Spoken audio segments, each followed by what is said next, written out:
Madam Chair, you are live. All right, welcome everybody. This is Bevan Bucheister and I'm the chair of the Annapolis Environmental Commission. This is our October 27th meeting. And I just want to do a roll call. So will the members please call out your names and the wards that you represent, starting with Ann Stevenson. I am Ann Stevenson. I live in Ward 2. Hi, Allison Colden, Ward 7.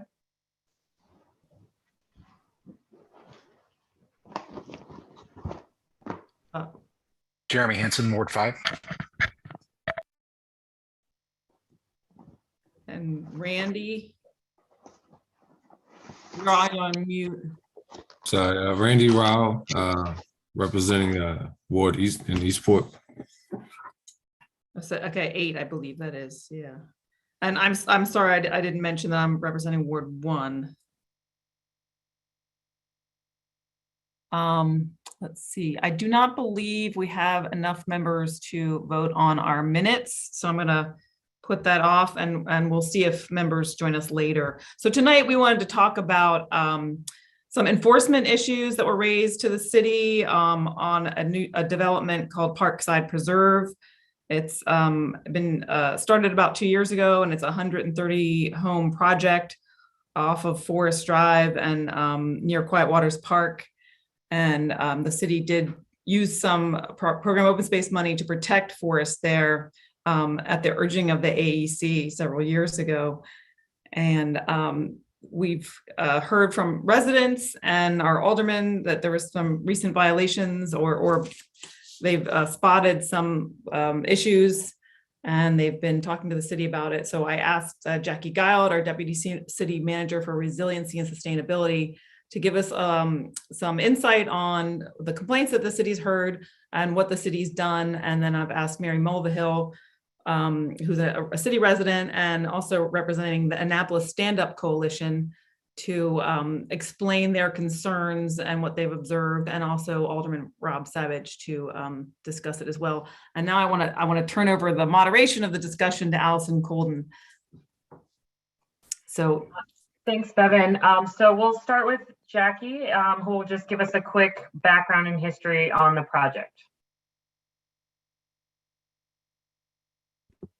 Well, I'm sorry, I forgot to mention, I'm sorry, let me just break in. I forgot to mention that we were talking to the city attorney, Joel Braithwaite, right before the meeting. This is why we're a little late. And he did advise us that the city is in active litigation with the contractor from incidents occurring on December 2020 and July 29th. And so we will not be talking about any of those incidents or violations or anything having to do with that. We'll be focusing on our comments October 1 going forward. Okay, so Bevan already provided the background on the site and what it is, and the site is still will be an active site for a number of years until the homes are all built. The most recent improvement has been that the roads have been stabilized and the curb and gutter installed, and the sediment piles are getting small. Not sediment piles, the stock piles are getting smaller and smaller because they're getting used up. Pretty soon they won't. Probably the next 2 weeks, you won't even see stockpiles there anymore unless they need to bring anything in for construction materials, brick, lumber, that sort of thing. The settling basins that were the subject of the cloudy water discharges will be decommissioned within the next couple of weeks, and they will turn into stormwater management practices such as bioswales and that type of thing, because they won't be needed anymore for settling. They'll just be needed for stormwater control. In October, we met again on site with Reliable. The city staff did, the city stormwater engineers and inspectors, Reliable's engineers and their owner, and we met with the Maryland Department of the Environment. We did a thorough site inspection. No violations were found. MDE made recommendations to make certain improvements and ways to further control sediment.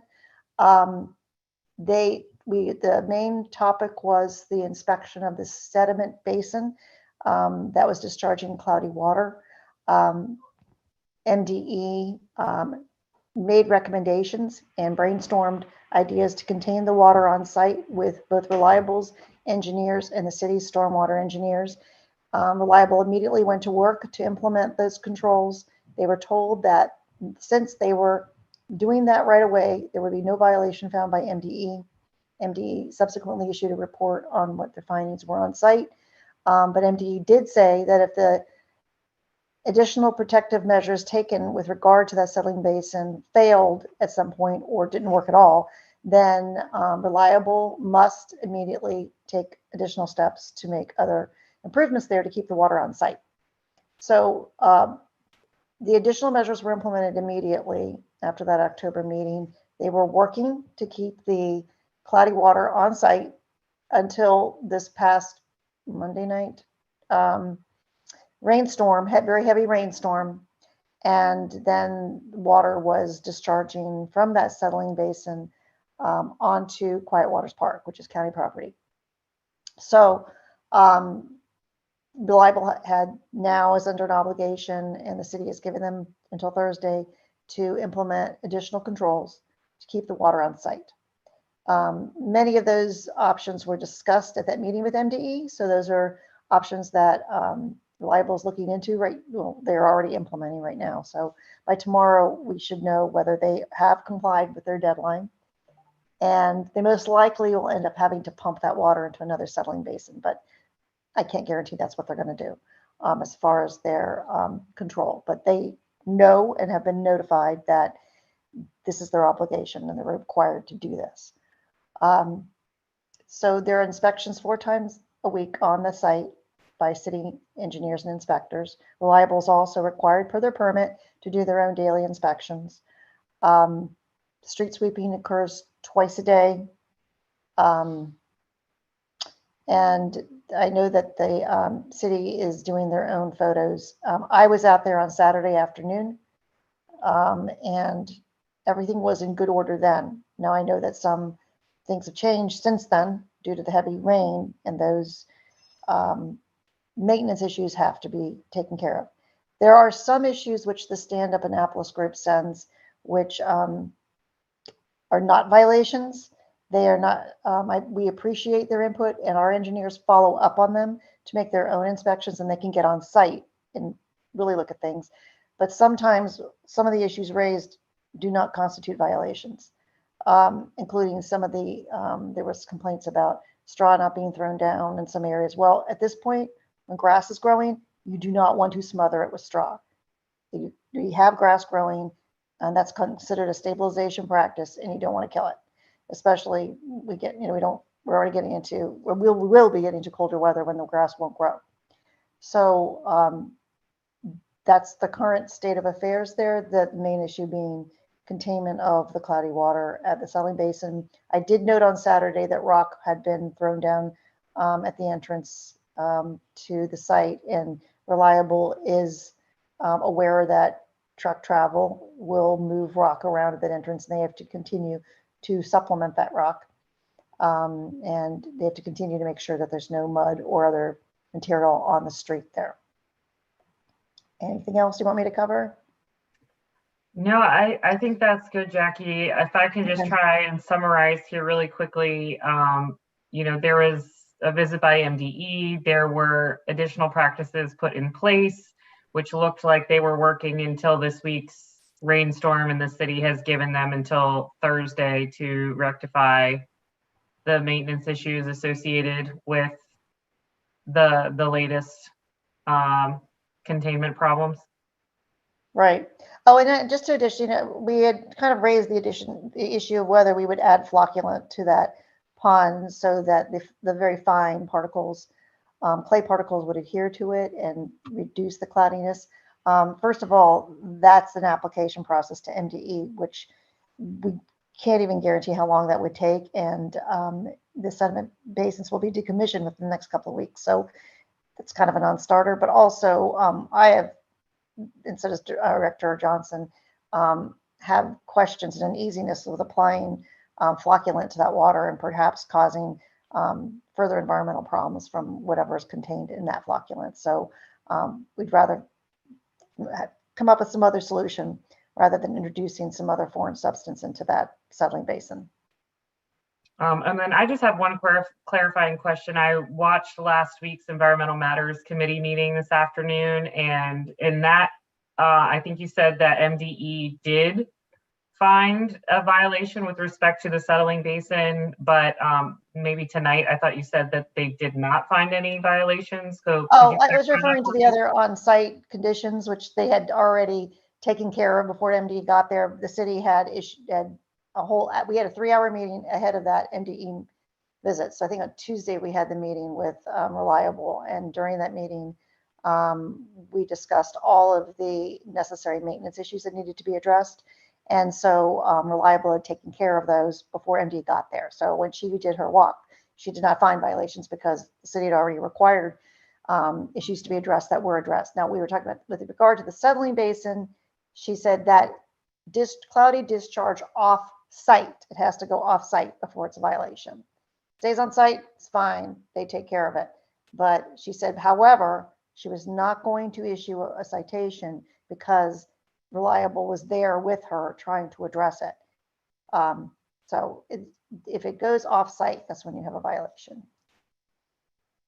Thanks. Are there any other members of the commission with questions for Jackie before we move to Mary's presentation?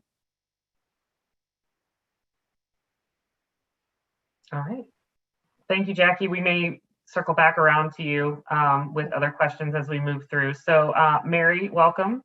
I think you have some slides and photos to show us, so go ahead and take it away. Okay, thank you very much. Thank you to the commission. And here we go. All right, and I will just get this in presentation mode and hopefully this will work.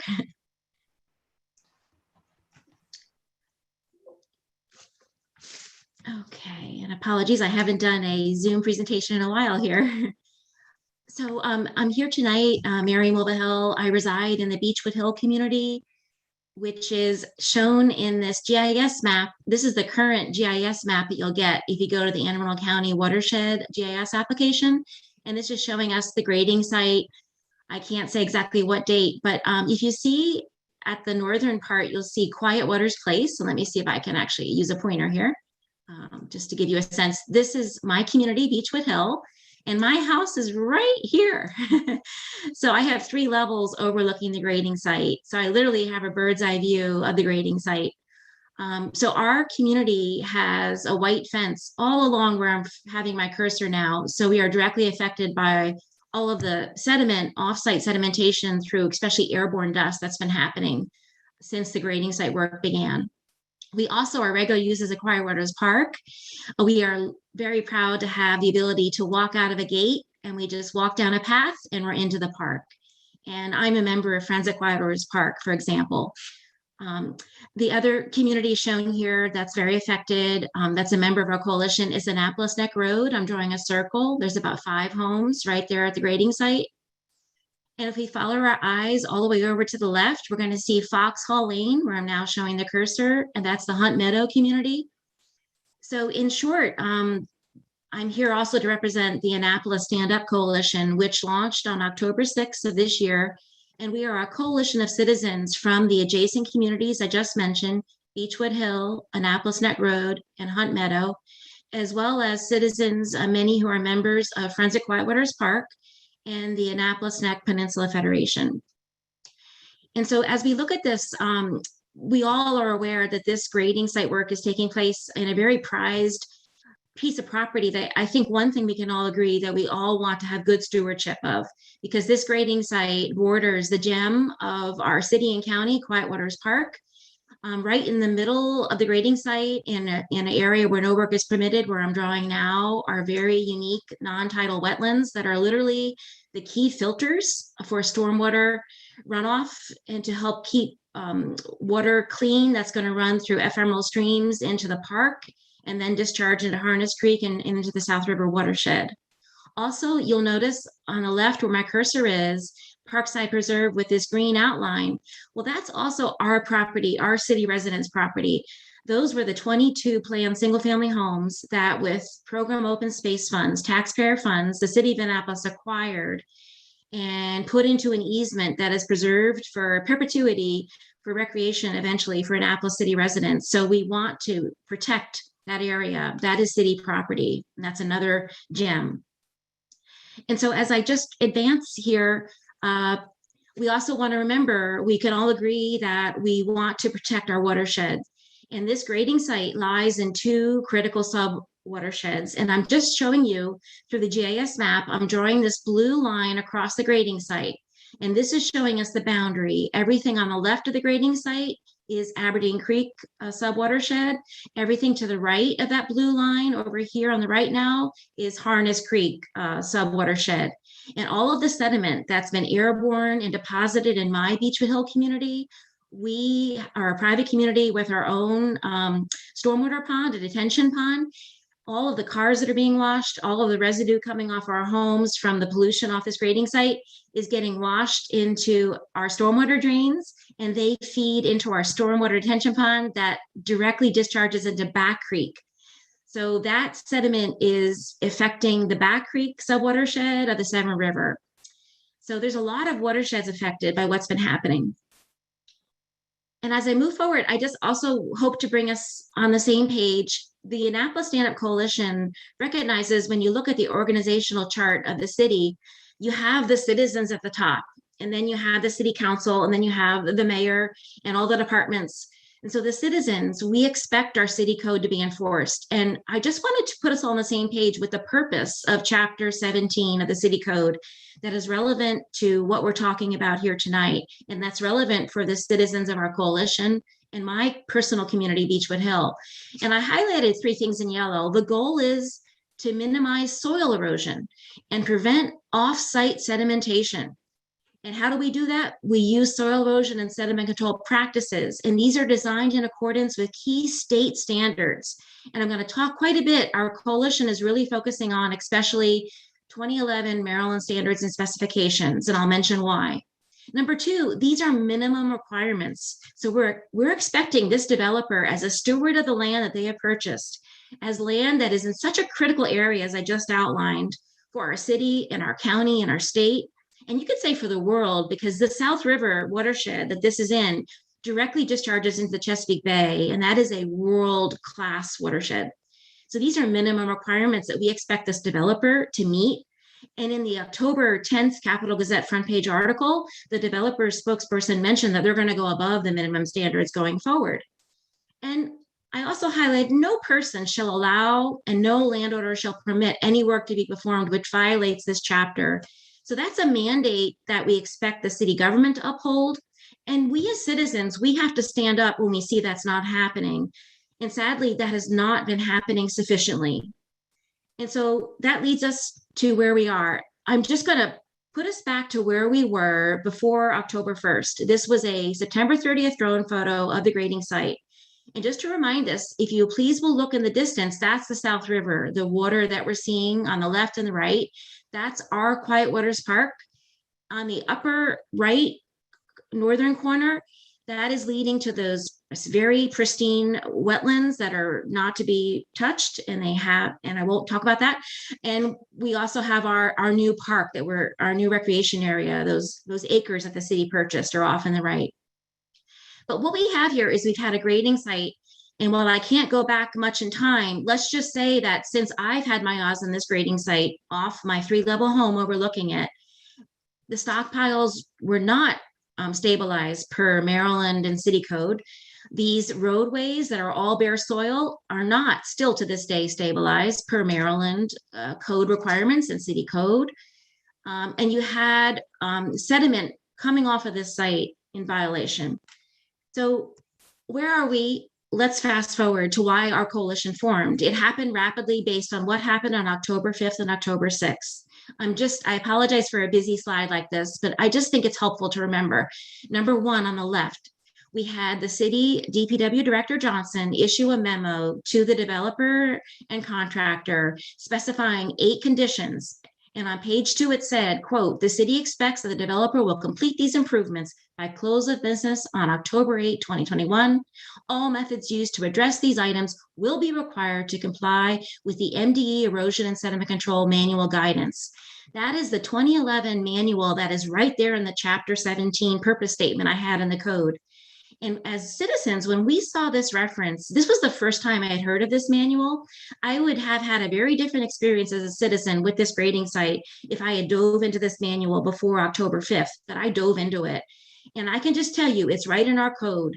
And this developer needed to be complying at the minimum standards in that manual. And the city of Annapolis government needed to be making sure that these minimum standards were met. And that's not been the case. So when I saw this, I said, good. But then what did I see? Number two, as a citizen and as a coalition, we see the city issue a press release on October 7th. And the last sentence I put in the slide for you, all measures required by the city during the Tuesday, October 5 site inspection and meeting with reliable had been completed as of October 6th, well before the October 8 deadline. And I'll stop there.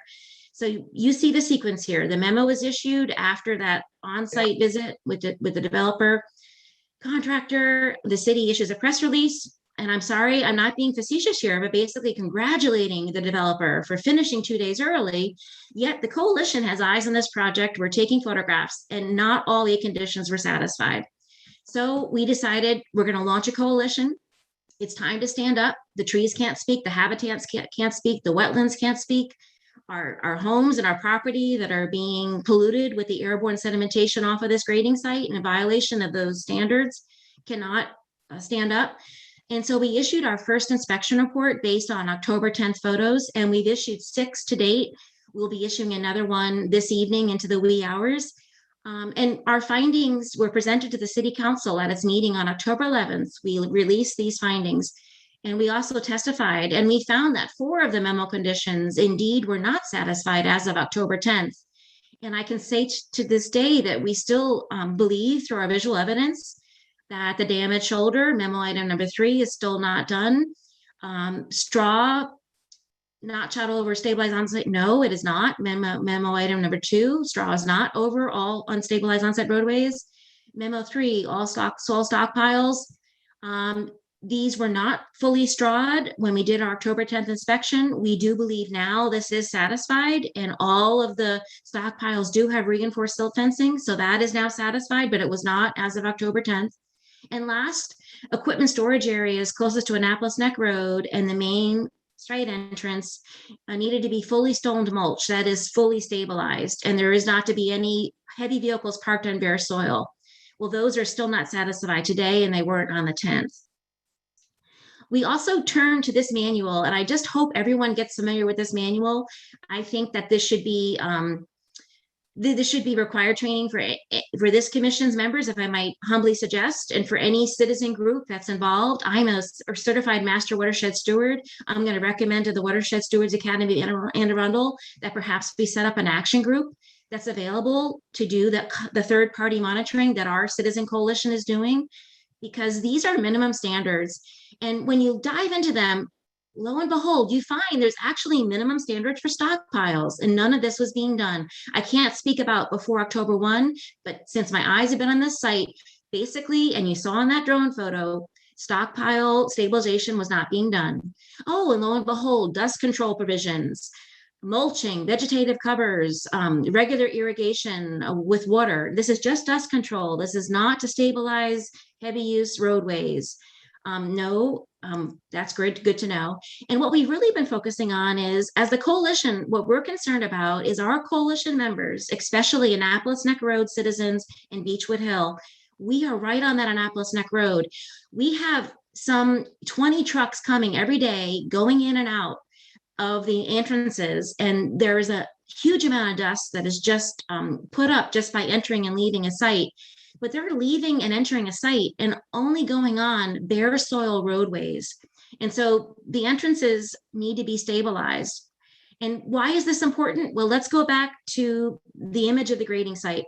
Here you are looking at the left half of the grading site. This is the Aberdeen Creek subwatershed. You're seeing the different elevations, and I've marked with a green X here. This is the gate number 2.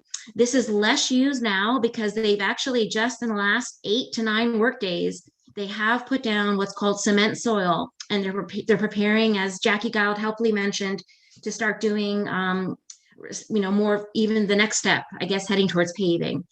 But up until some 9 days ago, this still was an active entrance. And look what happens. Everything off this entrance is draining to, in purple here, an outfall, and in blue, you see here, those are inlets for the stormwater system. And we know what that means. That's connected to watersheds. And look at the drainage, 85 elevation, and you're down heading towards 75. So the water pathway is going to go from that entrance to the left towards the things I just mentioned. Let's focus on the right side of the grading site. This is the most actively used grading site entrance. This is the main entrance where all of these trucks are entering my community. Everything that gets kicked up here goes right over the fence into all of the backyards, and all 5 homes of Annapolis Neck Road are clearly affected. Well, we see the elevations here. We've gone from a peak of 100 behind my home. We're down to 90 at the grading site main entrance that I'm showing with the X here. And we're heading towards 85 and 80, and we're heading towards Quiet Waters Park entrance. So that's the pathway for the water there. And the specifications, and as of today, this is still not being met. And I know that the city keeps telling the coalition that it's okay, they put stone down, but that's not meeting specifications. And forgive me, but I just need to specify. I handed these out to city managers at the Environmental Matters Committee meeting last week. You need to have a minimum length of 50 feet for this entrance to comply with the state standards in pink. You need to have a flare of 10 feet minimum because of the tight turning radius. And we see constantly that it's a very tight turning radius. So sediment is leaving the site because it's very tight off the entrance and the exit here. But most importantly, there needs to be a subgrade and non-woven geotextile. All the photos we've taken show no evidence that geotextile was ever laid under this. We'd love to be proven wrong, because you can see the tires every day are chewing through that stone. You've got loose sediment that's being kicked onto the hardscape. And in the rain, that becomes discharge, illicit discharge onto the Annapolis Neck Road in our stormwater system. Number 4 in yellow, you need to have crushed aggregate 2 to 3 inches in size. That's aggregate, and it needs to be 6 inches deep across the length and the width, 50 feet minimum width, 50 feet minimum length, and 10 feet width. We have never seen that complied with, not up to this day. In green, it needs to be maintained in a condition that minimizes tracking of sediment. Every day we find track sediment. I must say that only I can count on one hand how many times I heard a sweeper over, let's just say, as long as I've had my eyes on this site. But I have heard a sweeper today in the afternoon and yesterday, the first times. And in B, and last, in blue, excuse me, you must immediately remove stone or sediment that's been spilled, dropped, or tracked. We have never been seeing that done. We take photographs at the end of the workday, our 6 reports. Every report shows sediment has been tracked onto the hardscape Annapolis Neck Road and has been not been cleaned. So that's in the city code that has to be complied with. And so that led us to use the manual and to use our training. A number of us are master watershed stewards. On October 10th, in addition to the 4 memo items that were not complied with as required by close of business October 8th, part 2 of our first inspection findings listed 1, 2, 3, 4, 5, 6, 7 additional violations. The most serious ones for us are the failure of the 2 entrances to be stabilized per MD standards that I just reviewed with you. That's A and B. And number 3, the failure to stabilize areas along Annapolis Neck Road where they did installations, water and sewer and gas line work, and they never stabilized the sediment and cleaned it up. D, the same with the path to Quiet Waters Park. And we know that the drainage brings stormwater through that area. They never stabilized. E, the silt fence was not being maintained. That is now being maintained since October 10th. Heavy supplies and critical root zones of trees, to this day, that is still being done in violation of city code and standards. And so this just leads me to show you what the implication is. Our October 6th report took photos after a rain event. And here's what the main gate looked like on the left. That's the main gate, the Harness Creek subwatershed. And you can see we took it in the middle of a rain event with only 0.12. And you see the discharge of polluted sediment off that main gate. And then we went up to gate 2, which is less used, and the same. We found illicit pollution discharge off of this grading site. And you can see in both photos, there certainly was not cleaning of track sediment before the work site closed for the day. And the previous day was October 15th, a Saturday, and there was work on the site, and it was not properly cleaned before the last worker left. And where does that bring us? Well, that brings us to this week. And so things still have not improved. Here's the main gate. We have not released these findings yet. And I'm not sure, and please let me know if I'm overstaying my time here. Yeah, I don't know that I can launch this actually. I apologize. I think I have to go to my mode here. Okay, here we go. So we went to the site just when the rain started falling. And so we found tracked, I'm just going to show you, I hope you can see if it's still showing. Is this still showing for you? We still see your slide. You still see the side. Okay, so I should go to my photo. I apologize. I hope this is now showing. These are the photos we took 6 p.m. when it was just a light rainfall, and we knew it was an 89% chance that there was going to be a major rain event. And look at all the unclean sediment outside the main gate that I'm showing you here, and look at what it looked like. There's not 6 inches of stone. There's no evidence of geotextile. It had been torn up quite a bit during the day. I mean, I could go on. And so you do have runoff starting to happen. And it was the same with the other gate. We found the same conditions. So I will go back and just finish here. And so I just, we just don't understand, and I'm just being very respectful to Deputy City Manager Guile. Please know, I'm being very respectful here. We just don't understand why a standard that's in the code that is so specific that the city can just tell us that we're having them put stone on now each day. Well, they're not even maintaining it, and they don't even have the right stone. It's supposed to be 2 to 3 inch crushed aggregate. When you have large stones, it actually creates holes for sediment that gets lodged in, and the tires pick up that mud. And so I'll just close by the other standard that's a real strong cause of concern for us. To this day, as I speak, we took photos. There still is not the Maryland 2011 manual requirement for heavy use protected areas. That is travel lanes, heavy use travel lanes. That also includes storage lanes for equipment. You must have a minimum 4-inch base course of crushed stone. I've highlighted it in red here.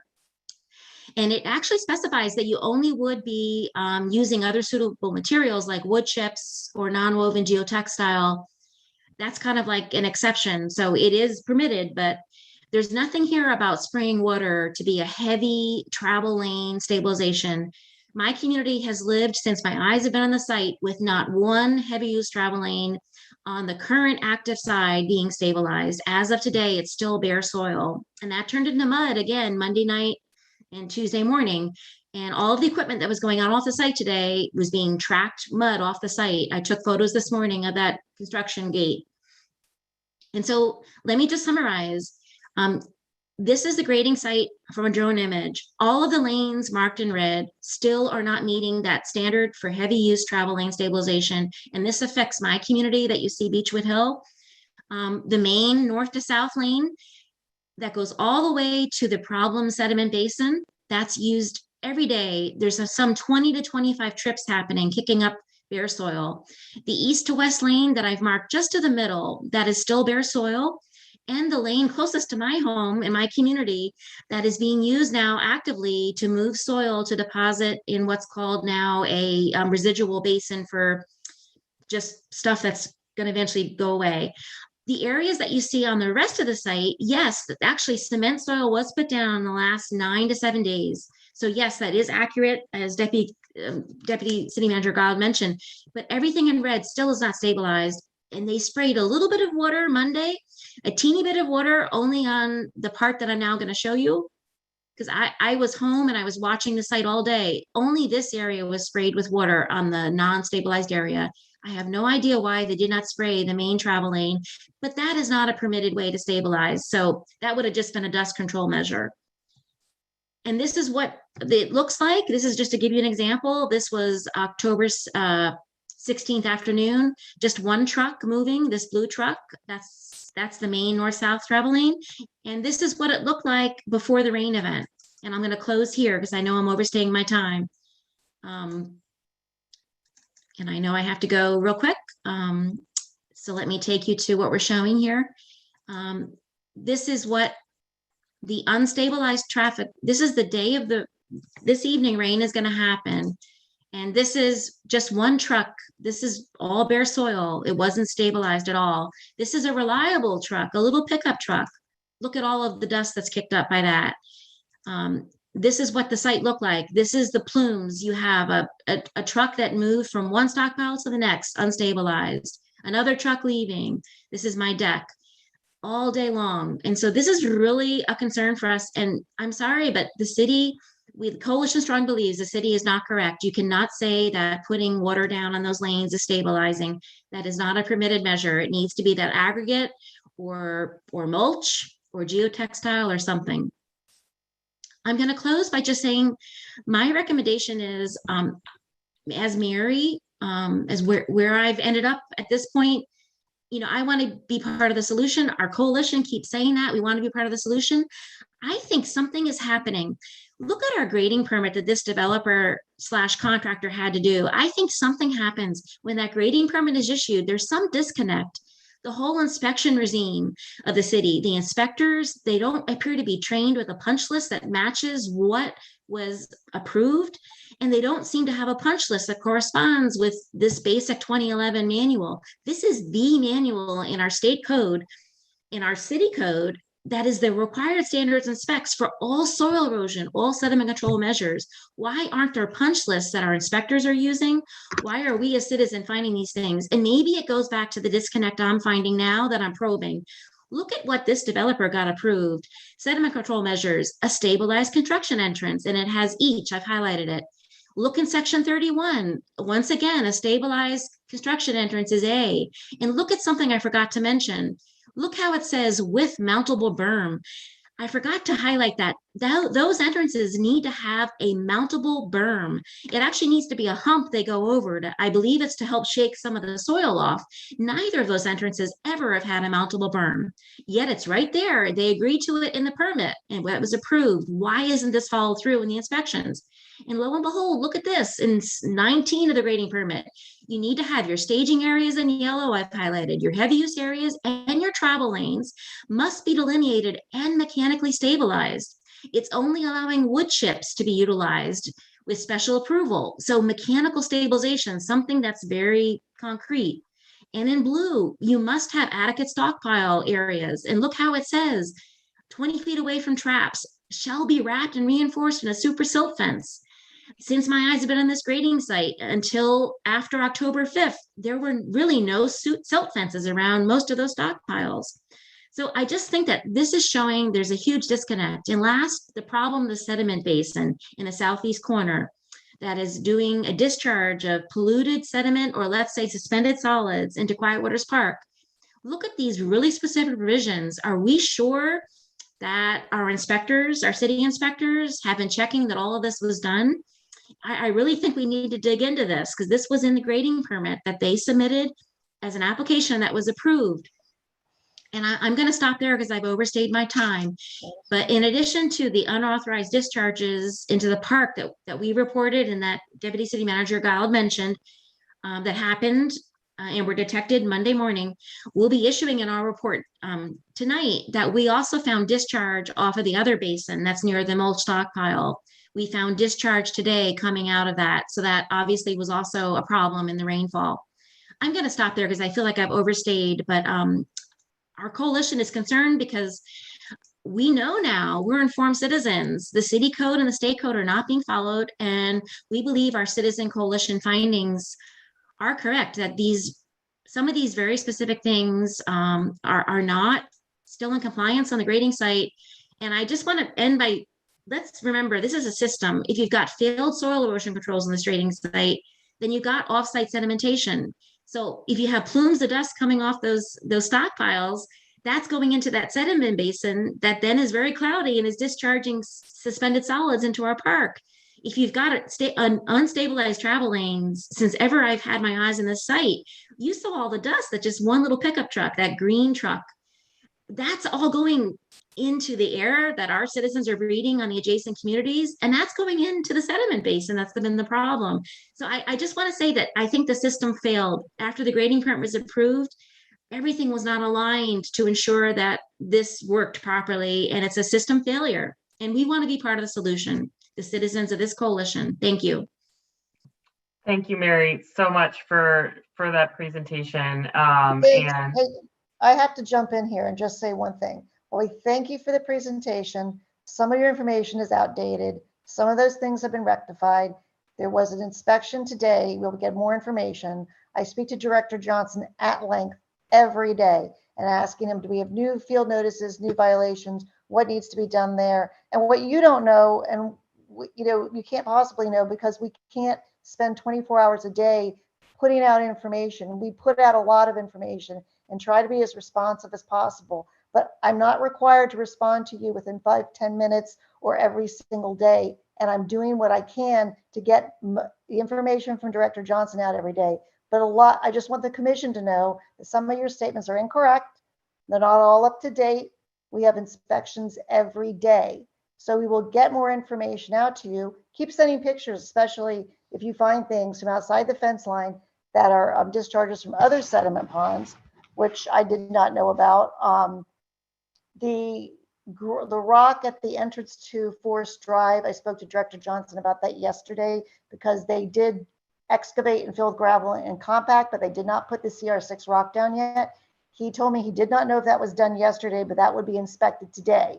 So some things were inspected today is what I'm telling you, and we don't have the report back. They may put it into track it later today. We did have one inspector that had a death in his family, so he didn't do one of the inspections he was required to do.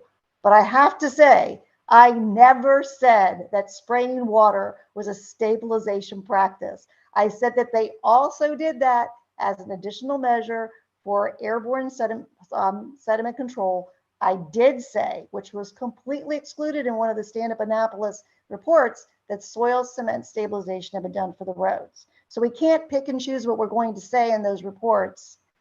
And we can't mischaracterize what is said either. That I also never, something else stand up Annapolis said when I said, please stay off the property. It's private property. It's an active construction site. We don't want anybody getting hurt. Plus it is private property. I was told that I was threatening people. That's really inappropriate. No one was ever threatened. I'm just pointing out it's private property and no one needs to go on there and get hurt.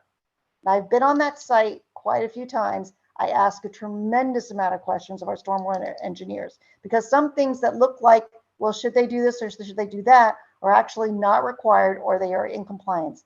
I am not a stormwater engineer. I'm not a certified inspector. I've been through the WSA training and none of us that come out of that are certified inspectors either. So we have to rely on what our inspectors tell us are violations. Now, if there's things that are happening that we haven't seen yet, then when we get your reports and when we get your pictures, our engineers have to go out there and take their own pictures and verify with their own eyes. They can't just react to something that's being sent to them without seeing it first and determining whether it really is a violation or not. So I just hope you guys understand that we need to go out and verify. We need to see what's really going on there. And then what you may have reported may have already been corrected in the meanwhile too. But we do appreciate.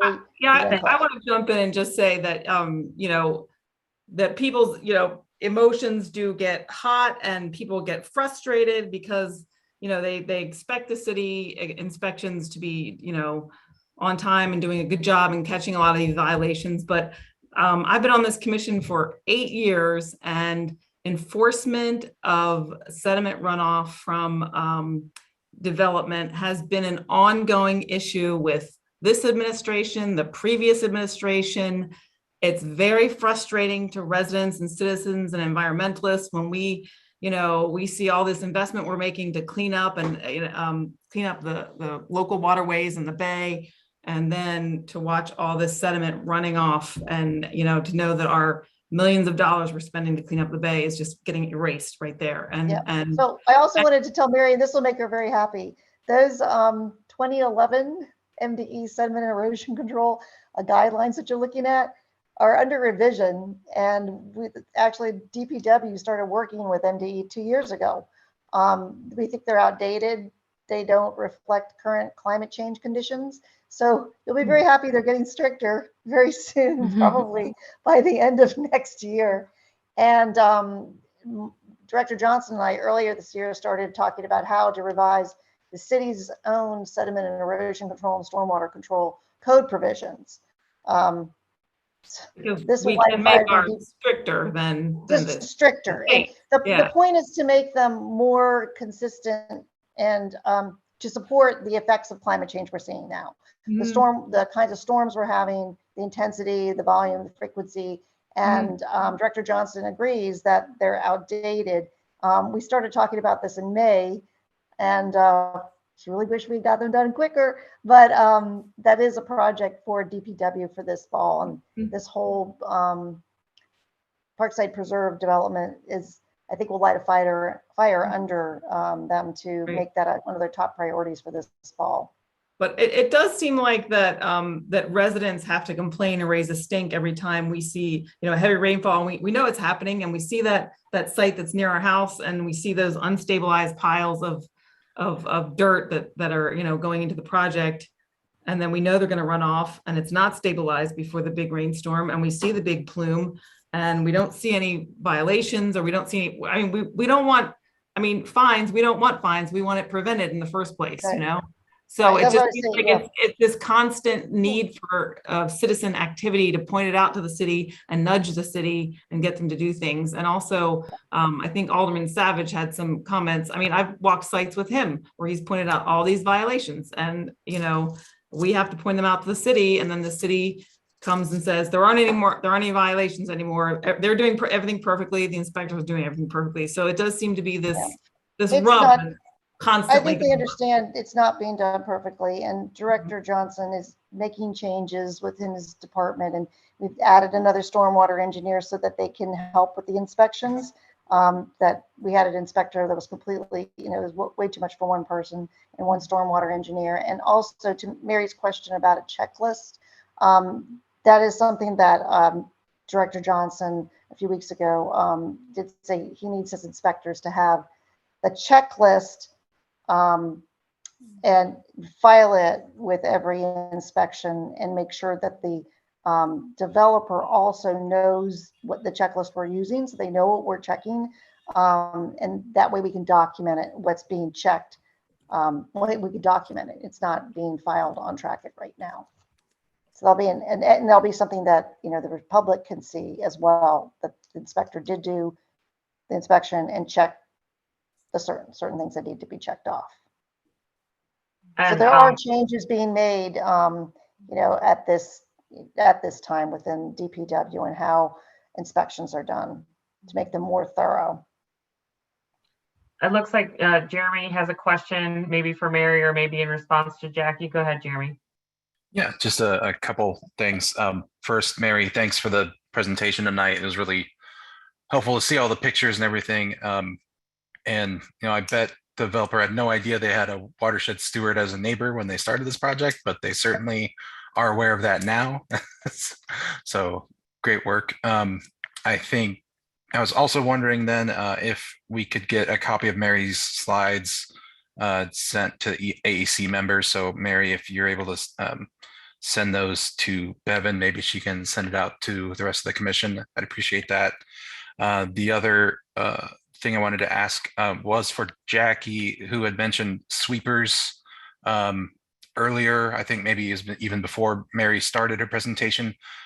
So I was wondering if those were like city sweepers or sweepers leased by the developer, and what, like if they were just your standard mechanical broom sweepers or like a vacuum assisted regenerative air, more advanced sweeper. Those are reliable sweepers, and they're your general type of sweepers.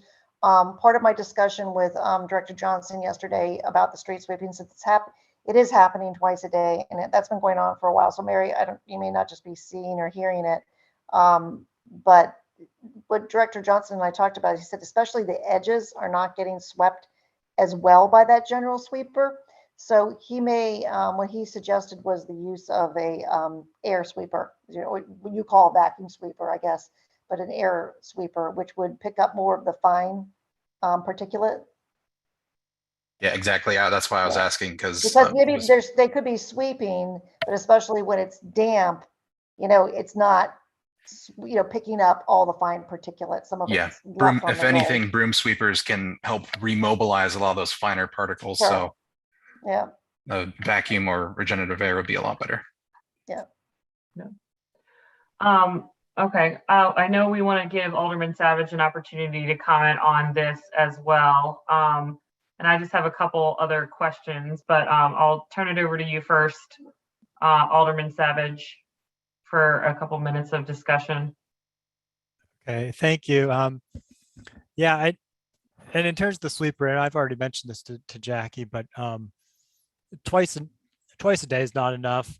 And same thing, even if we get an air sweeper, the code and the standards and MD say it has to be picked up immediately.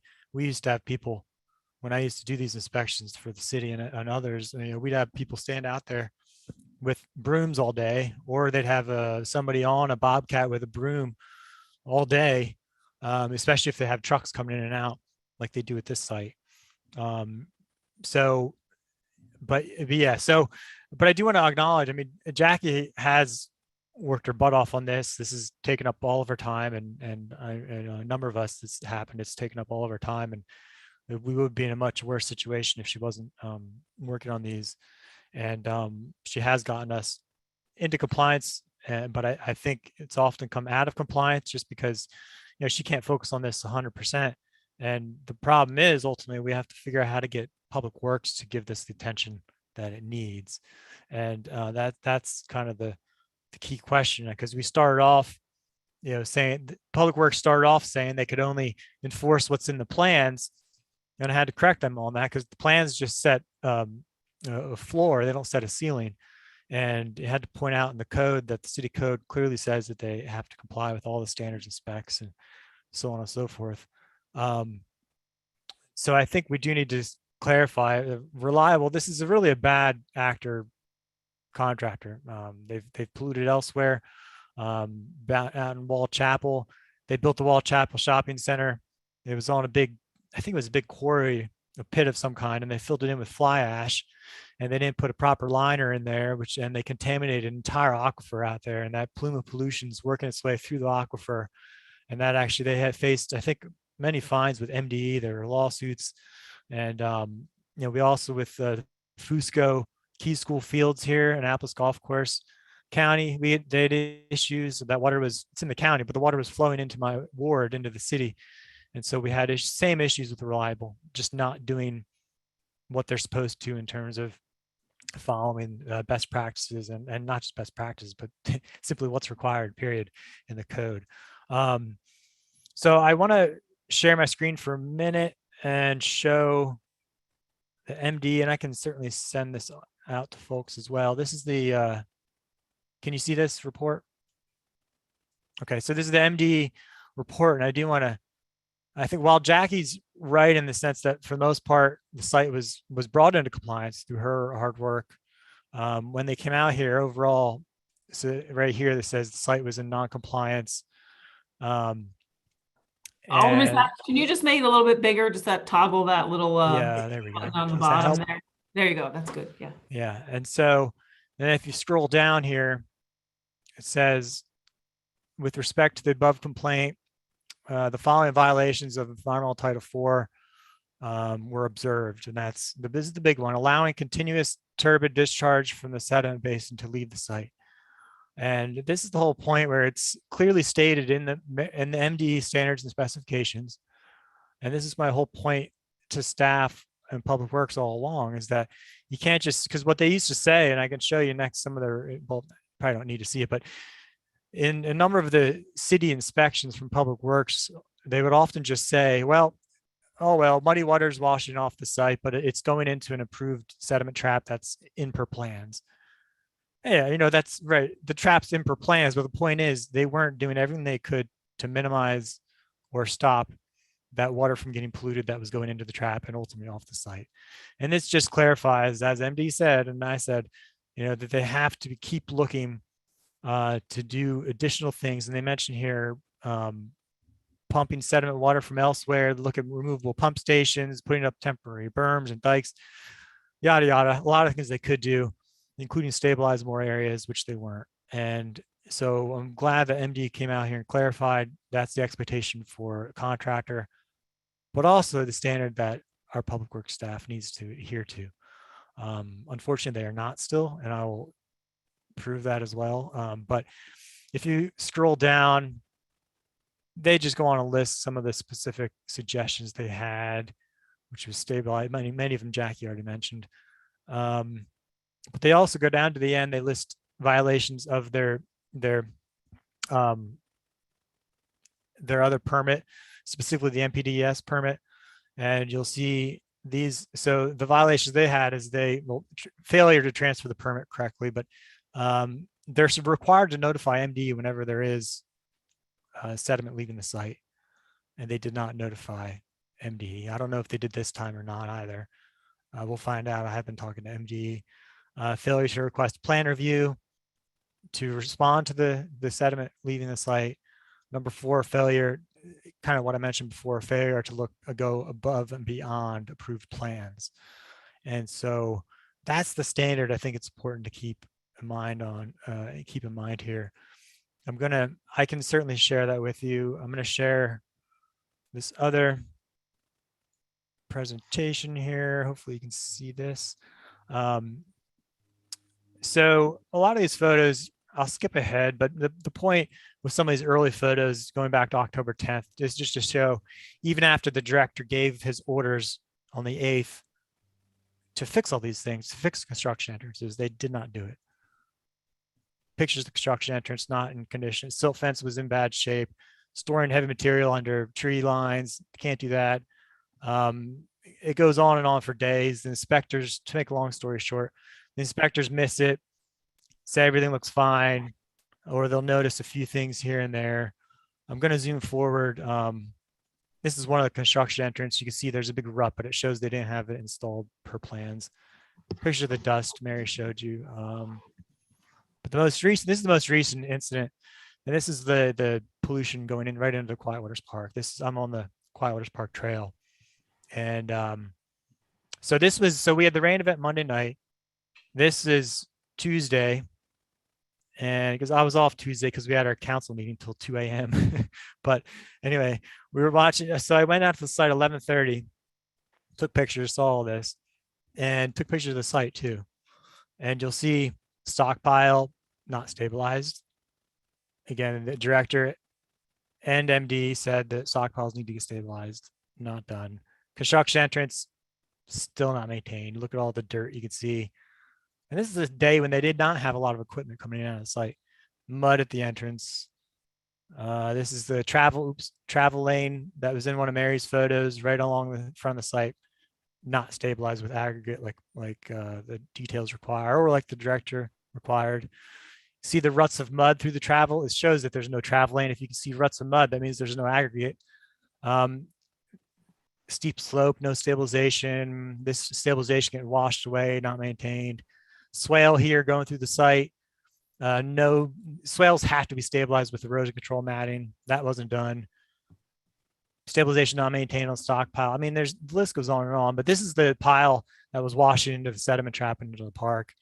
Now you can see a lack of stabilization on any of those piles. You can see there wasn't much of a berm out in front of the stockpiles. That pretty much the mud just washed right from the stockpiles into the trap. Just another picture of the stockpile, no straw. So the water came, let's see. This is all they had in front of the sediment trap was one little filter log with a little bit of stone. That's it. And so remember, they're supposed to go above and beyond. They're supposed to do everything they can, and that was in the MD report, to prevent or to reduce or to stop the pollution. And they clearly haven't been doing so. So all those pictures of violations, which you call them deficiencies or violations, essentially the same thing. But city inspector on that day that I was out there said he inspected the site today. There was some runoff, was filtering through the approved practice. Okay. Nothing else about what else the contractor should be doing to eliminate pollution. I mean, this is all they said. This is ridiculous. Nothing else about what they could do. So they didn't observe any of these violations that I did.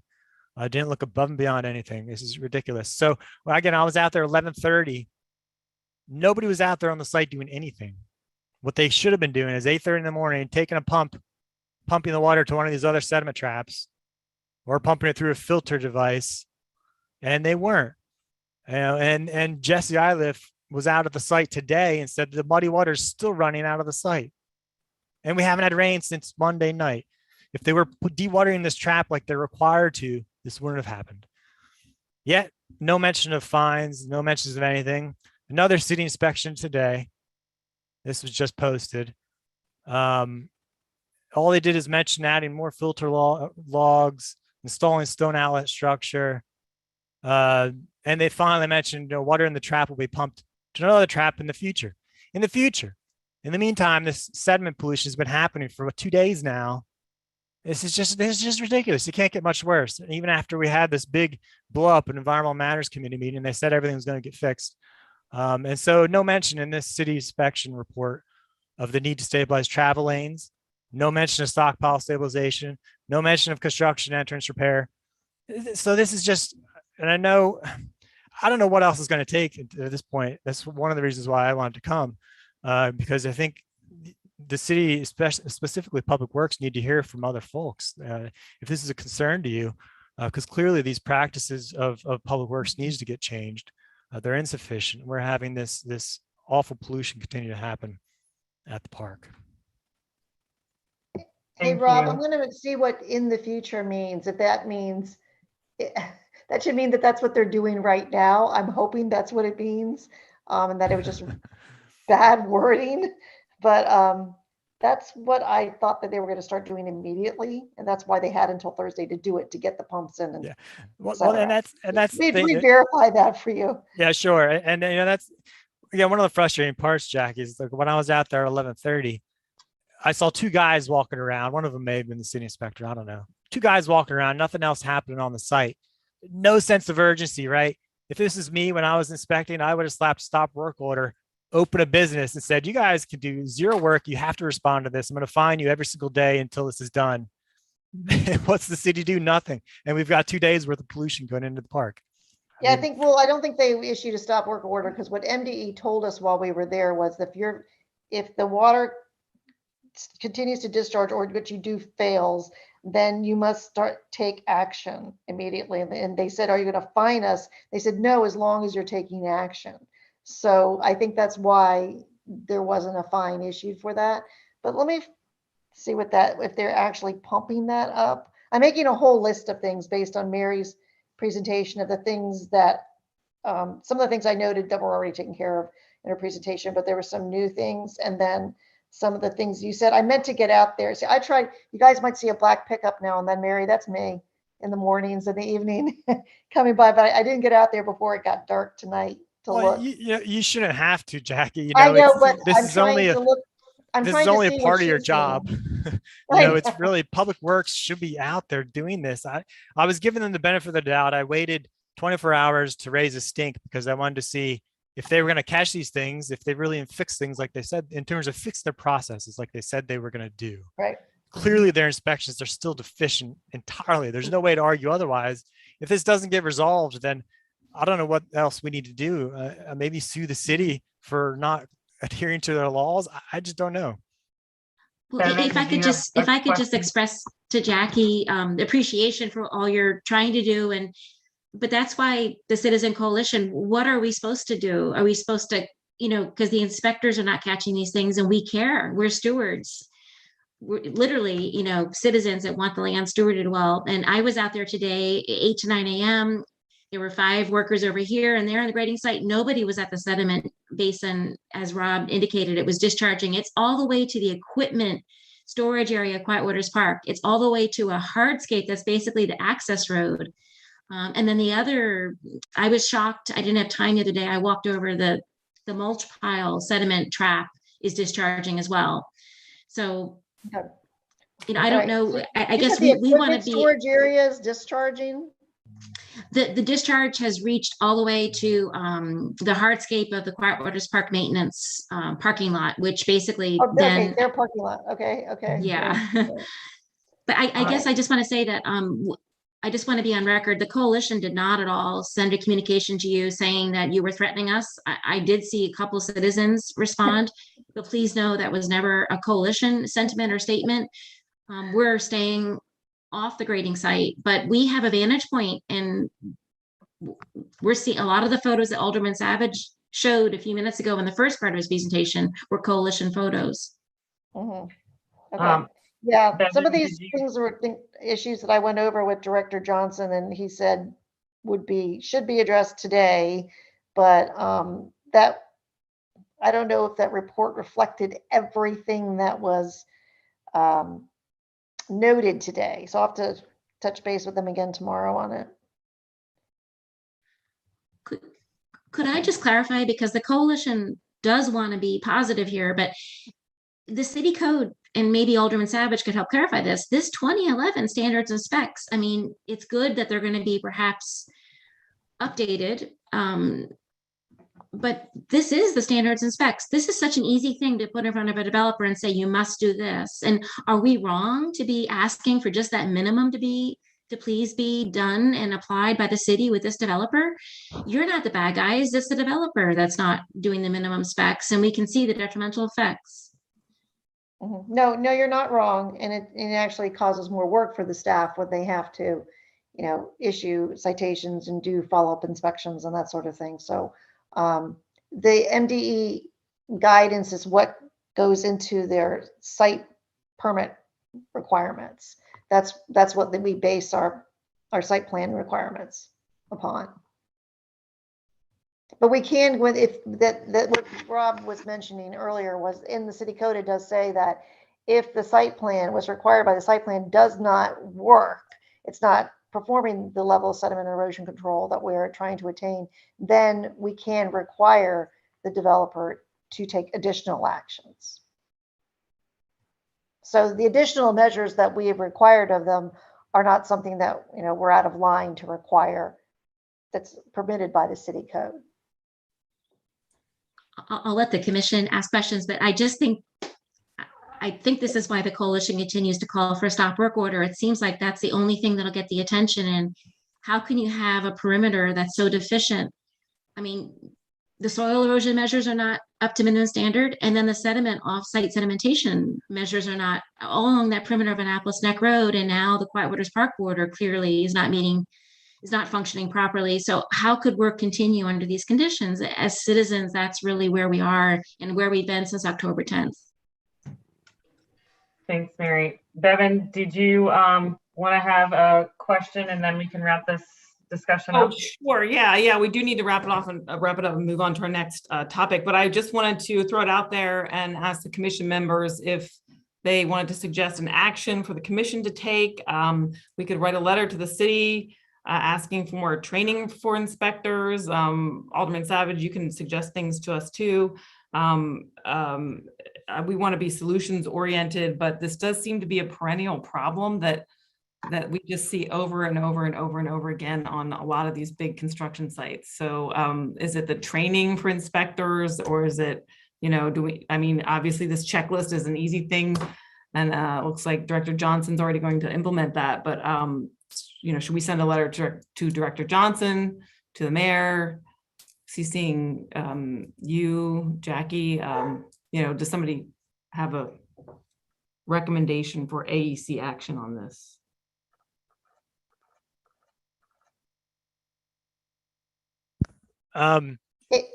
It would be appropriate if the AEC weighed in on it and made suggestions.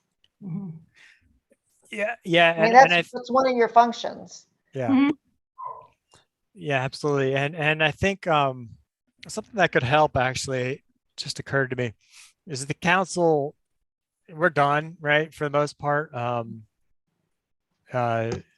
We had our sine die on Monday and no more committee meetings. I've thought about convening a special environmental matters committee meeting. I don't even know if I could. My colleagues might get upset with me, but but one thing I think the commission might be able to do, since you are meeting still, is just throwing this out there. If maybe you could convene some kind of round table or other kind of maybe facilitated discussion with Public Works and Jackie and David Gerald and folks, and maybe hopefully myself too, where we can really kind of lay out some of these concerns.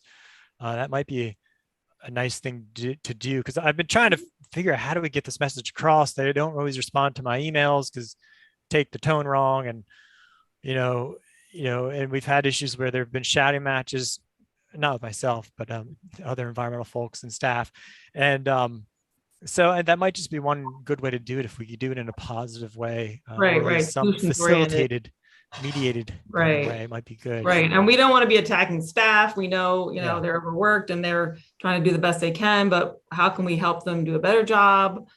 How can we, make a systemic change to improve the job that does get done there? So I think that's a great idea. Oh, there's other hands up. Allison, I'll turn it back to you. But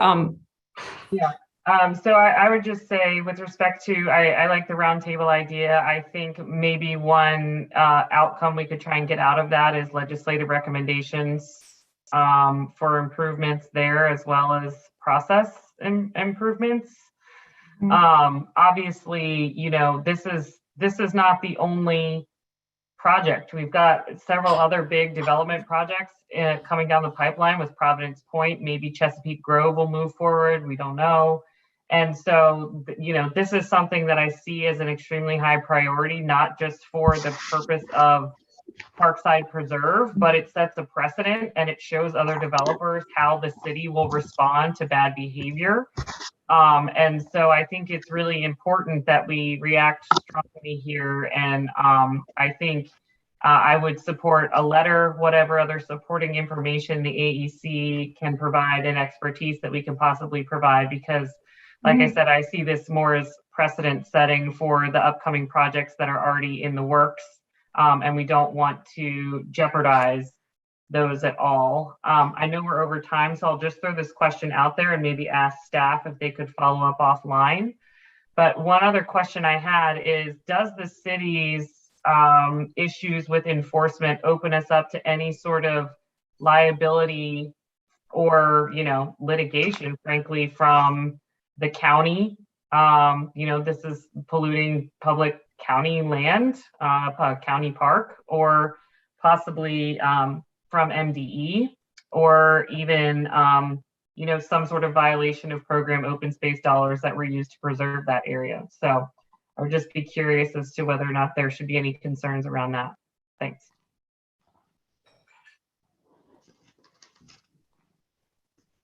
does Joel want to take that one? Is Joel still there?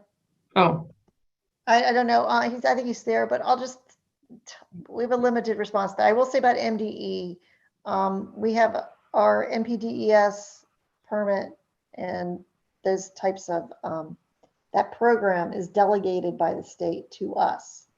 And as long as we do what we're supposed to do and they think that we're doing a good job, we continue to administer it. If MDE does not think we are, they can take it back and administer it themselves. The county, and yes, the county is the property owner to which we are discharging, but I'm just not, going to comment further on that. Has MDE ever done that for a municipality where they've stepped in and said, well, we're going to handle your permit now? Yeah, I mean, I can't say which one, in my over 30 years of working with Clean Water Act permits, but I know that it has happened to counties and cities. It's been threatened, and then usually they issue a warning, and then if the corrective action is not taken, then they can take back the delegation, and it has happened before. I'm sure they really, really don't want to, though, because I know they're all short-staffed at MDE. So it would have to be. Yeah, I mean, it's not always better. That's the only problem with right, what they do. Right. Good point, Bevan. Right. So we have 5 members here. I can't remember if that's a quorum or not. I think it probably is, because we are down 2 members. So do all members want to vote on whether we write a letter to offer this facilitated meeting between the Public Works and some community groups to try to find legislative recommendations?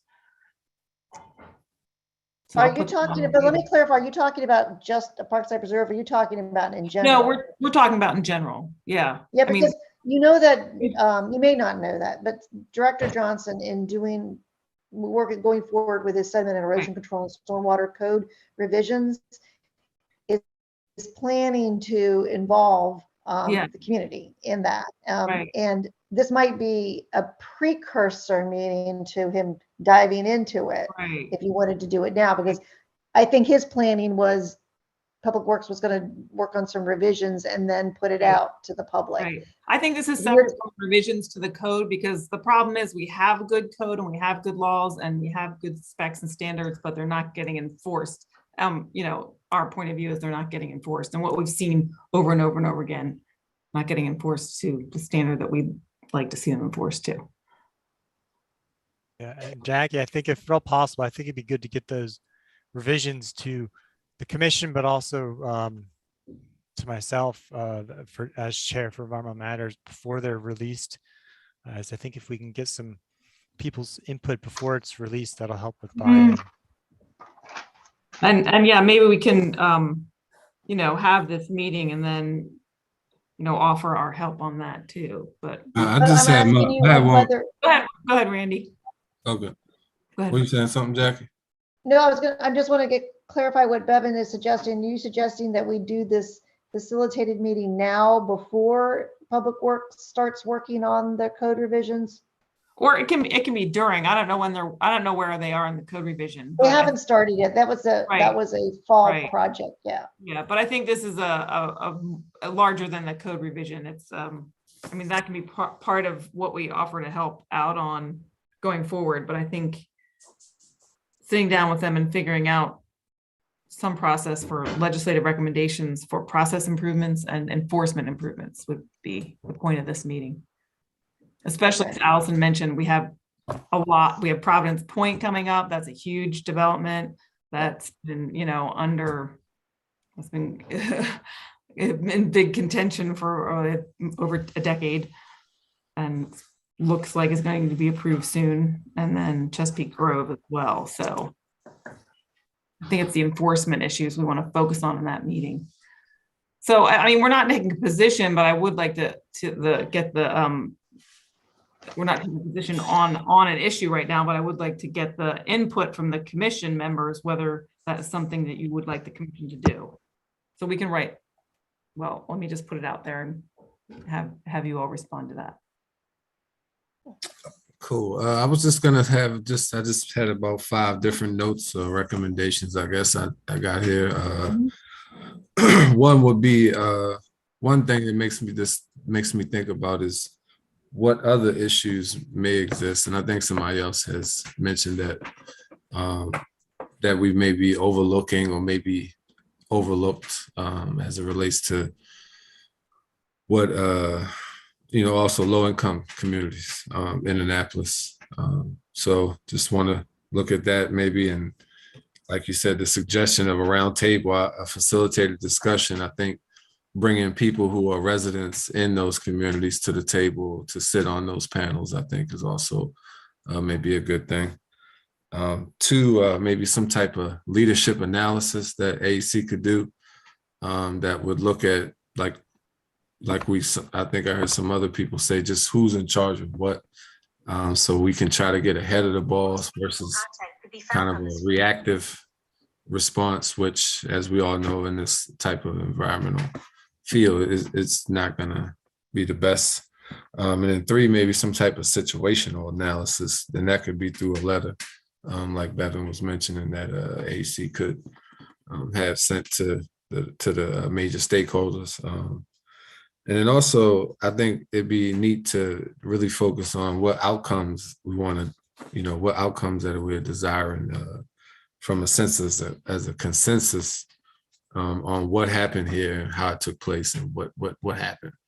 I think that having the ability to be able to agree on as separate major stakeholders of this project may help in how the narrative is shared and how the outcome is kind of plays out.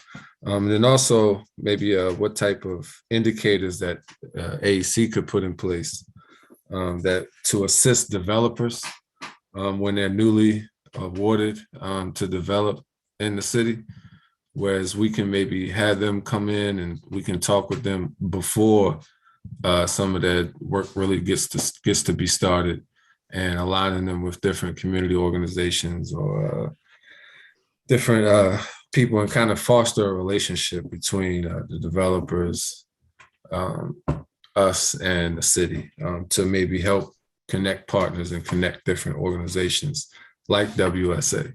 And as a fellow WSA graduate, class 7, Mary, I think your work is very commendable. I think it's a great display of making a case.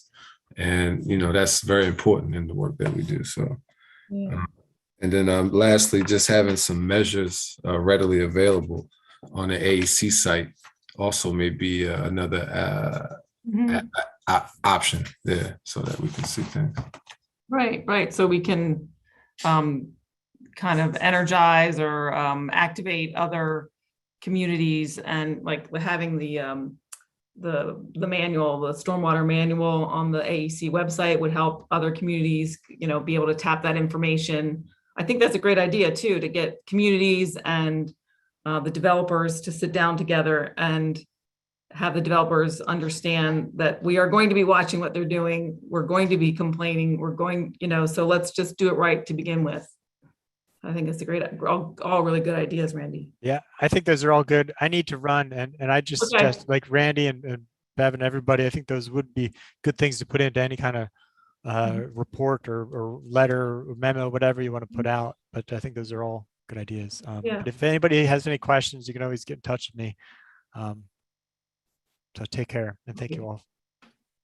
Thanks, you. Rob. So let me just wrap this up. Allison, you mentioned having a roundtable. Does that mean you're volunteering yourself to be in charge of putting it together? Always so dangerous. Right. I would be happy to help. I would love if I could get at least one other AEC member as sort of a Sure. co-chair for that. Randy, thank you. Saw that hand up. Okay. So yeah, maybe we can follow up offline. I know we're running late on okay. timing Yeah. for that and sort of a format, Right. but happy Right, to and help. I think we should just propose it as like a general letter, and it's not like getting into any issues or you know, specific issues, but yeah, or asking for resolution in those issues, but proposing the roundtable with the city. I think Right. that's the focus of the letter should be. Sure. All right. Well, I think it's a great idea. So, and I don't think it's a position we're taking, so we don't really have to vote on it, but I just would like everybody to endorse it if they want to.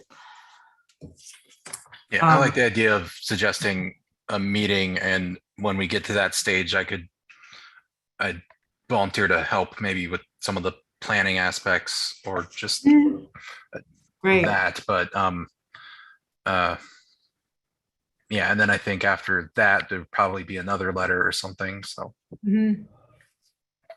Like a report with recommendations or something that would come out of that, like a Yeah. white paper or something. yeah. So I mean, I don't know if you and Randy have big aspirations for this first letter, by all means go at it, but I would think we can probably put more substance into a follow-up Yeah. letter after we have a roundtable. Right. So Bevan, I was going to suggest that if anything that comes out of it, like Jeremy's saying, recommendations, Mhm. you're probably going to be put together the recommendations for the next administration anyway Okay. from the AEC. You could Right. include those could feed into it. Oh, sure. You mean just other general recommendations from new administration? Yes, but the recommendations that around sediment and erosion control. Right. Okay, definitely, yeah.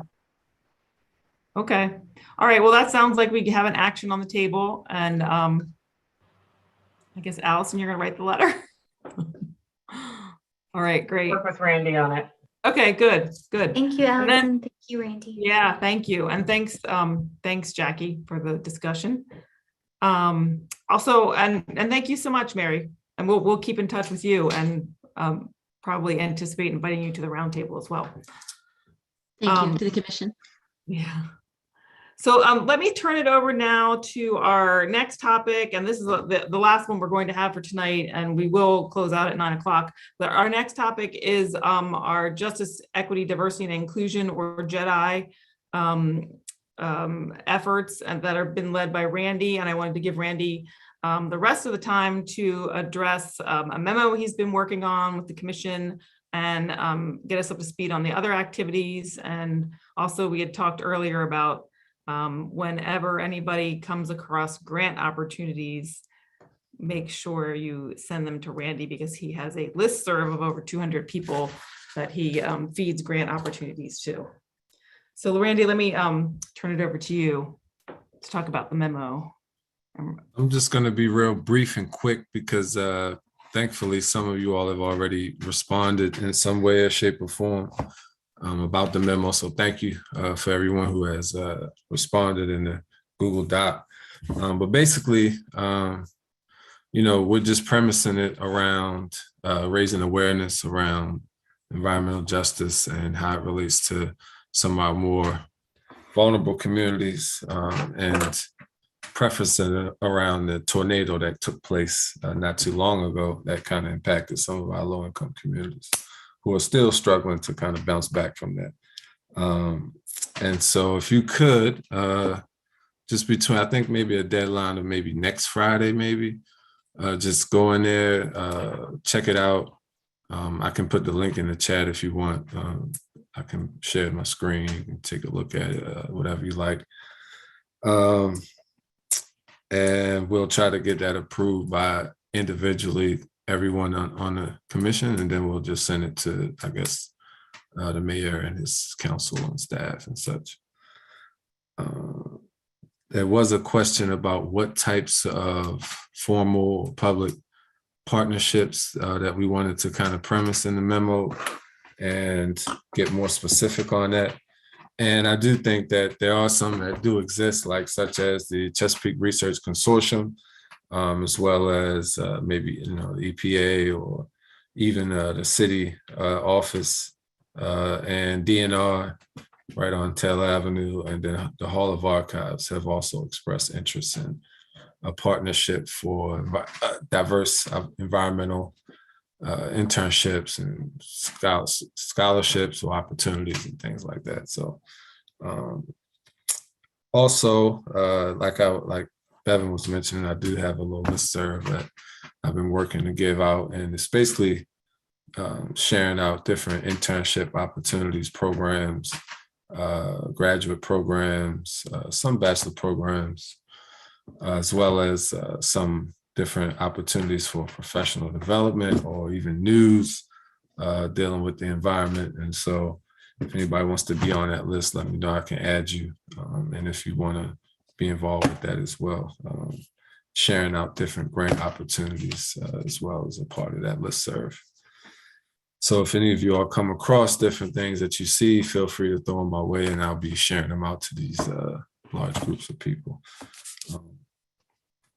Also, we have the Anne Arundel County Public Schools Library Environmental Justice Panel coming up on November 9th. And I think that's the first time ever event. So that's going to be fun. And so if you all can just at least register if you're not able to check it out, and share it on your social media pages and things like that. I can send that link out as well too. And then there was one more thing. Yeah, I think that was pretty much it. So I did want to talk about if we are able to get this memo kind of completed and agreed upon and sent through. Some of the actions in the memo will kind of speak to deal with us kind of putting our minds together and going, maybe identifying a project that we want to do, and then submitting for some funding to get it done. So maybe it's to hire someone, or maybe it's to do some web development or what have you. Just a way to communicate better or engage with some of our more underengaged communities. So I think that was it. Yeah. So, anybody got any questions about the memo? I guess we can start there. I mean, you Yeah, know, sure. I was gonna ask if you yeah, could we still- outline the three big bullets that you mentioned that were in the memo. Yep, sure. So let me just pull that up right now, and then I'll just share my screen.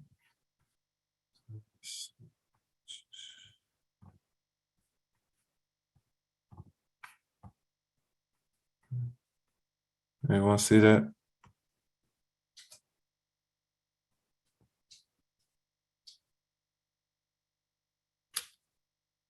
See the memo here? Yeah, we can see it. Okay, cool. You want to make that a little bit bigger? Can you make that a little bit bigger on your Yeah, yeah. screen? So it's a little bit easier to see. Okay, that's good. That's good. All right, cool. So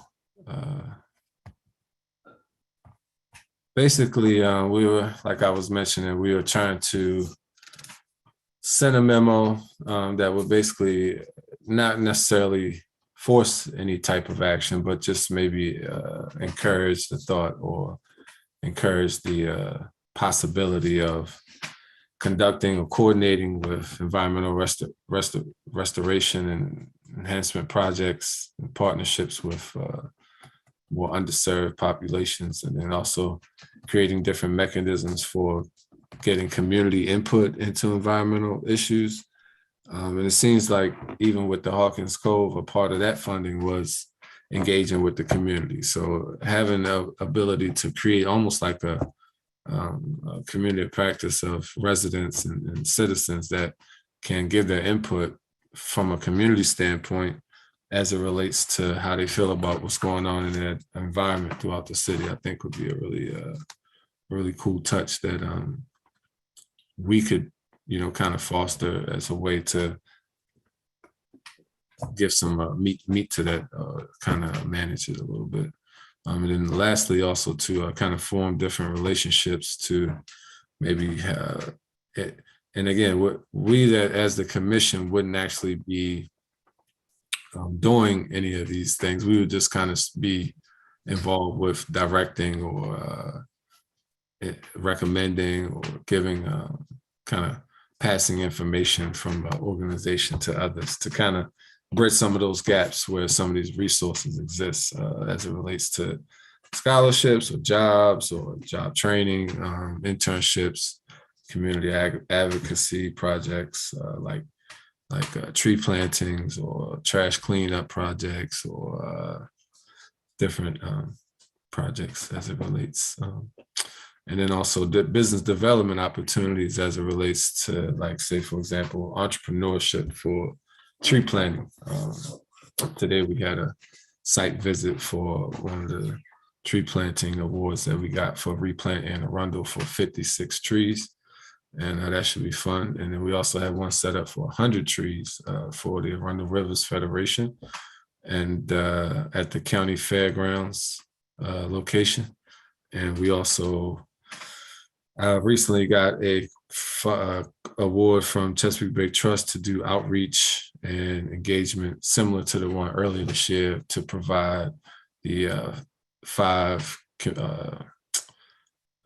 Conservation Corps CCC, Chesapeake Conservation Corps members to apply that are from diverse backgrounds. And then also they added 3 nonprofits that are owned and operated or operate in communities of that have a lack of African American or Latin American.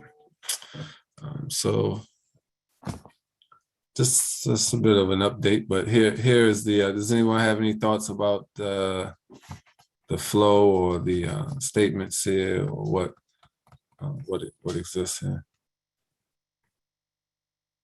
And then the last statement is just states like I said, if adopted, the commission will look forward to working with the city to develop or implementation of strategies or metrics for these important recommendations. And these are all things that could be also formulated as a link or a flyer or some sort on the city environmental commission page, or it could be like a link or something like that. link to resources and all of these different lists of jobs and internship programs for environmental careers and things like that could be listed there. So. Ooh, I didn't raise my hand. Allison has her hand raised. Okay.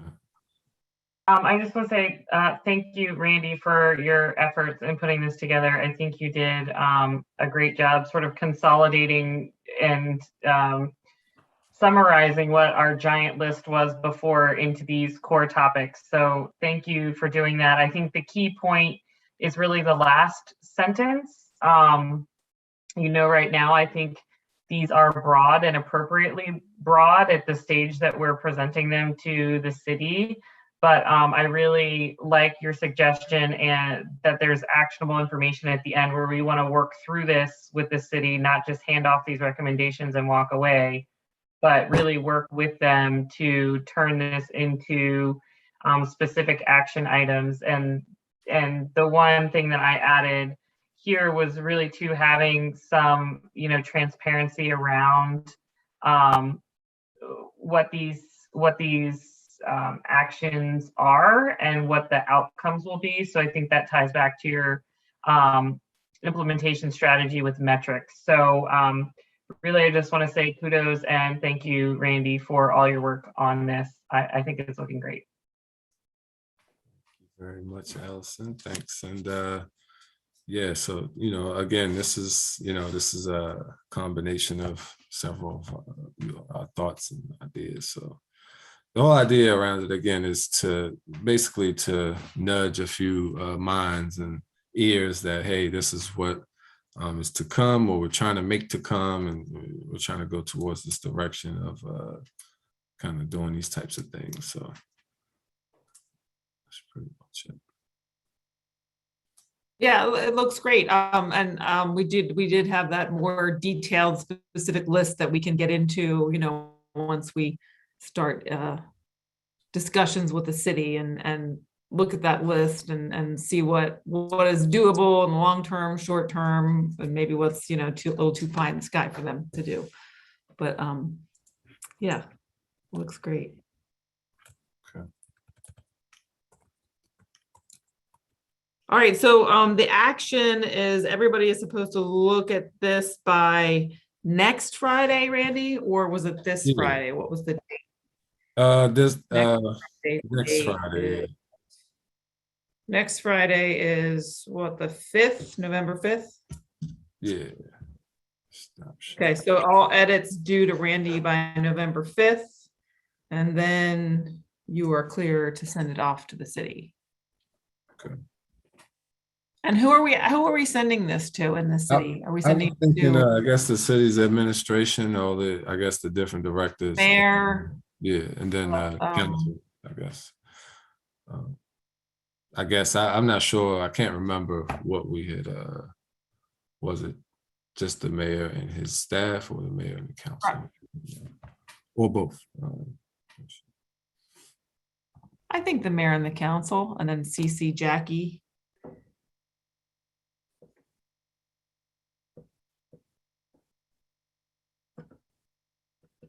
And then Jackie can let us know if we should CC anybody else.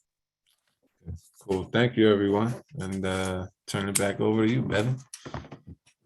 All right. I just wanted to give anybody else opportunity to give updates that we haven't covered in this agenda. Jackie, you're welcome to give any other updates. Racine, any other updates from the city? I have an update. Jackie sent out the sort of the projects and different initiatives that are going on in the city. And I would suggest it's so much on that list that I wouldn't be able to go over it right now within a few minutes, but I would suggest that, the commission the members take a look at that list, because there have been some some great accomplishments that have happened under Jackie's administration. And if you have any questions about it, then we could perhaps address them with the next meeting. Right. Thanks, Racine. And we do appreciate Jackie's leadership on the environment in the city. And I was gonna say, if you guys have any questions for me or Racine on any of those issues, just, right. you know, you want to talk to us individually, Okay. then just go ahead. All right. So- Is there any way that we could get them posted maybe on the city website? If bullet points of all the accomplishments?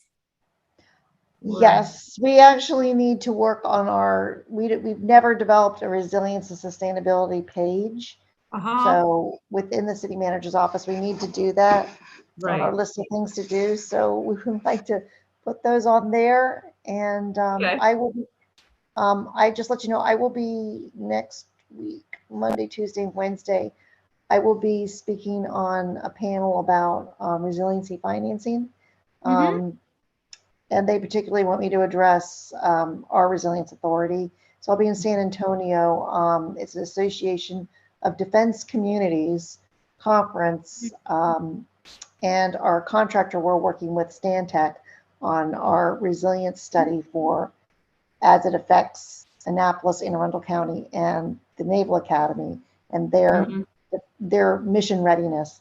They're the ones who got me involved with it. So they said the rest of the conference has a lot to do with resilience, especially around communities that also have a military installation. So hopefully I'll learn a lot there. But connected to that, what I wanted to say was we're conducting our interviews for the Resilience Authority Director over the past month. Had some really different candidates, different backgrounds, and then we've narrowed it down to 2 that we will do a second round of interviews with before we send the finalists to the county executive and the mayor to make a selection. So we're hoping to do that before the end of the year. All right, great.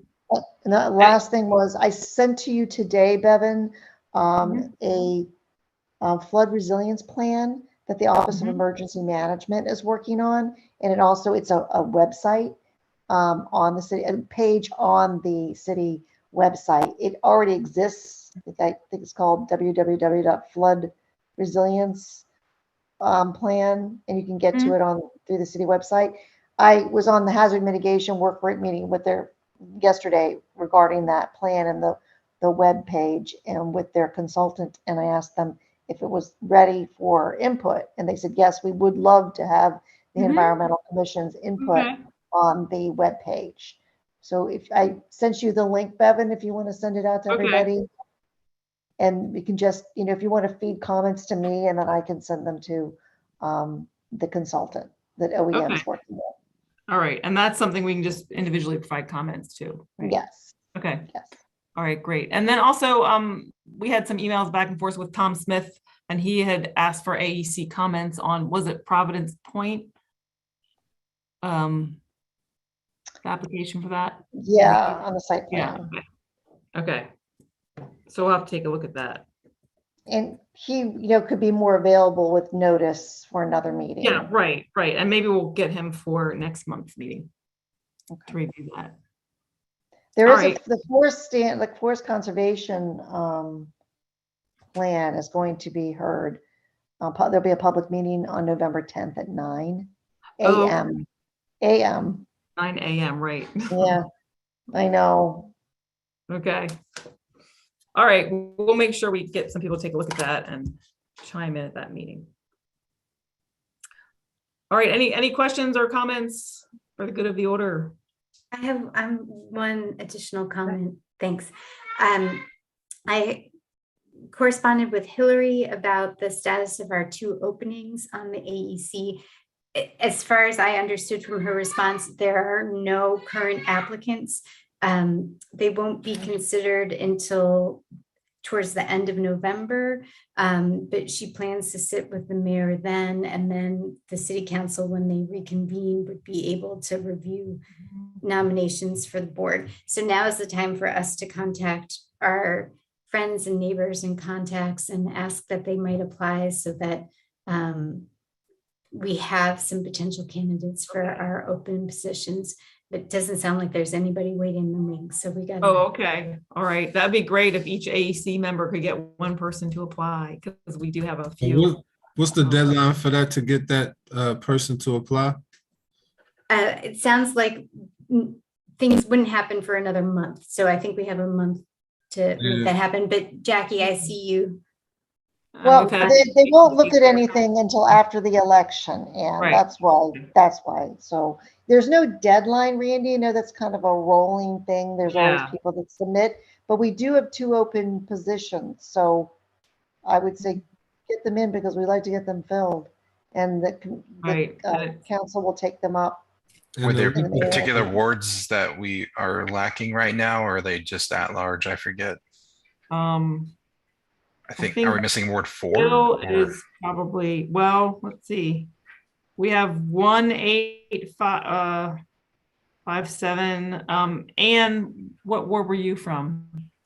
I was from 6, but moved to 2, so I think I'm part of the 2, problem. okay. And Bill O'Leary Is also 2. He's 2, okay. So ideally like 3 or So we need 4. 3 and 4. Yeah. Or What 6, area- since what Annie area- doesn't live there. What areas, that was real quick. Anybody real quick? Always have to stare at the map. Just testing y'all out. So 3, 4, and 6 we need. Okay. And the link is on the website, right? For people to apply. Good question. Jackie, what web? I'm pretty sure. Oh, where's the link on the website? Oh, you're on mute. I'm pretty sure it's at the top. Yeah. Sorry. I always just refer to Hillary, but it's gotta Okay. be on the website. Right. Here, I'll find out. We can ask Hillary for the link so we can send it to people. Why don't we do that? Yeah, okay. I'll put that on our action item. I can do that. Okay. I owe her a thank you for Okay. her update. Thanks. All right, great. All right. With that, yeah, everybody go out and recruit some new members. I think we are at time. Actually, we're a little bit over time, so I would like to adjourn the meeting now. And thank you all for all your work on the environment. And let's see, our next meeting should be, oh, actually, our next meeting was supposed to be November 24th, but that is the day before Thanksgiving. So we should probably move it to the week before Thanksgiving. Is everybody okay with that?